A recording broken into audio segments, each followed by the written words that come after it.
Let's talk about pre-production. Traditionally, in school, we learn about the beginning, middle, and end, Act 1, Act 2, Act 3, to tell a story, which I think it's a good way to learn. But we're telling stories the same way everybody else is telling stories.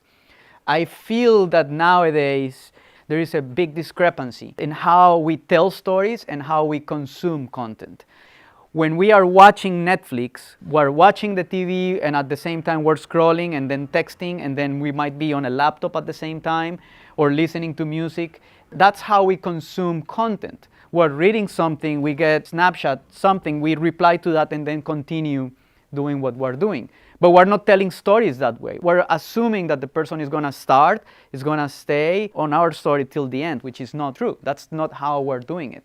So starting in 1 and then jumping to 5, going to 7 and then ending on 3 is more like the way we are consuming content, or giving the viewer options to jump to other parts of the story that they find interesting.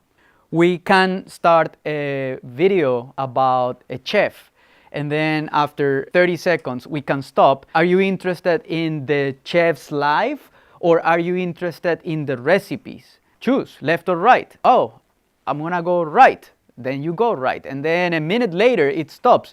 Are you interested in how the chef is doing now, or his background? Or his background. And that's way more engaging than just waiting for 7 minutes to see if we find something interesting. Something else that it's overlooked nowadays is the platform. Where are we telling stories should determine how we're telling stories. It's very different if people are consuming our content on a big screen or a TV or an iPad. It's very different. The interaction is different. So the story should reflect that. It should be different. How do we know? We cannot control, I cannot tell you, okay, you're gonna be watching my videos only on cell phones. But if we understand the target audience, if we understand who are we trying to attract, then we can see most likely how are they gonna be consuming our content.